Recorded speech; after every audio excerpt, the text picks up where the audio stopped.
Okay? This is not a sponsored post, pero na-appreciate ko yung bago nilang packaging kapag bumili ka sa kanila ng eyeglasses. So, pumunta ako ng EO. So, actually, 2019 pa talaga, EO na yung gamit ko na salamin. Okay? And, alam niyo ba, nalaman ko na nung 2019, yung grado lang ng mata ko is 25. And, kahapon, sobra na na-shock ako. Isang taas na pala ng grado ko.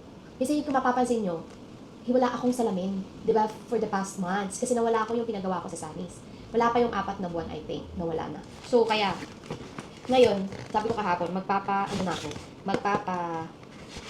na ako. Kasi nga, kailangan ko na. And lately, napapansin ko na yung mata ko talaga, medyo irritated. Tapos nangangate. Yun pala, sabi ni Doc, dry na din yung eyes ko. So, ayan, okay, so meron na silang binebenta na ganito, the anti-fog spray. So, tapos may kasama na siyang pamunas. So, this is 250 pesos. This is not free, so you have to buy it on top, okay? Pero what I love about the, tawag dito, yung, ni EO is this box. Ang syala, di ba? Look. Tapos may book pa to, kinuha kasi nung anak ko nandun sa kanila. So, may book pa siya. Tapos, guys, tingnan nyo, pag inopen mo siya, tada! Ayan, ito yung laman niya.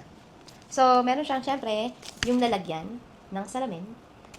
Lalagyan ng pamunas pala. Sorry. Ayan. Aligyan. Ito yung pamunas. Ayan. May lalagyan na siya na ganito. Pamunas ng lalagyan ng salamin. Ayan. And, meron din kasamang ganito na gagamitin mo kapag kailangan i-adjust yung sa side, etc. So, ayan. Ayan siya. Ang cute, diba? Kasi pwede mo pa siyang gawing keychain. Ayan. Di ko alam kung ano itong isa. Parehas lang din. So, dalawang klase ng screw. And here is the box. Ito. Ayan. Yan lang naman mga sis. And ano ba ito? Care card ata. Ayan, care card. Warranty card pala. Oh, di ba? May paganito na sila. Warranty card. So, ayan. Lifetime naman daw yung pagpapaayos. Kapag may mga kailangan mo. Tama ba? With this guarantee card, or fan material for a period, 12 months from the date of purchase. Lifetime. Ano yun? 12 months lang pala. Abonado si EO. Pero ayan.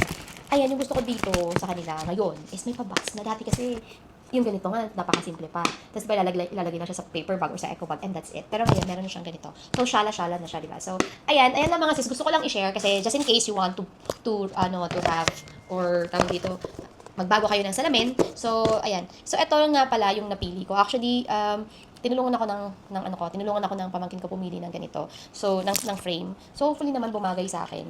Tapos, medyo naninibago talaga ako sa frame. Hindi sa grado, hindi sa frame. Nahihirapan ako sa grado lalo kagabi. Pero ngayon parang nakaka-adjust na yung mata ko. Kasi nga, sobrang taas na po talaga ng, hindi naman mataas, kasi alam ko yung iba mataas pa. Pero mataas na yun sa akin. 175. Pero pinababaan ko siya ng 150. Tapos ito pala ay nagta-transition, tapos may anti-red na, diba sa kompleto. So, maganda din pala sa EO kasi nga, you can pay also via card. So, they have option as well, especially for BDO credit card, na 3 months to pay, 6 months to pay. So, just in case lang naman na bibili kayo, lalo yung mapipili nyo yung frame is mahal. Kasi meron talaga, actually, meron akong gustong napili. Kate Spade pala yon.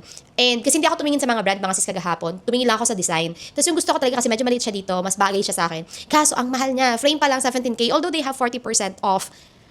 Para sa akin, may mahal pa din yun. Kasi alam niyo kung bakit. Nawawala ko lang naman yung salamin eh. So parang, bibili ako ng worth magkano yung frame niya, di ba? Like 10,000, 9,000. Tapos plus additional yung 2,000 plus di 12,000 lahat. Tapos mawala ko lang siya. Sobrang sakit siya sa bulsa. Sobrang sakit din talaga. So kaya, hindi ako bumili ng ganong kamahal na frame. But they also have a lot of branded na frames. Tapos, ito na lang yung pinili ko kasi sabi ko nga, okay na to. Later on naman, babagay na to sa akin. And medyo naninibago pa ako ngayon mga sis actually na meron akong salamin. But yeah, I think it's really important na we have to love our eyes. We have to take care of our eyes. Kasi nga ito isa sa mga puhunan natin, di ba, as a freelancer. So yun lang mga sis, just in case you also want to buy your eyeglasses or sunglasses, meron din sila. You can try to visit EO. This is not a sponsored post, of course, but na-appreciate ko talaga yung box nila. Kaya ako talaga pinopromote to ngayon. So, shout out, Executive Optical, Buchanan. Ayun lang mga sis. Thank you so much for watching. Bye!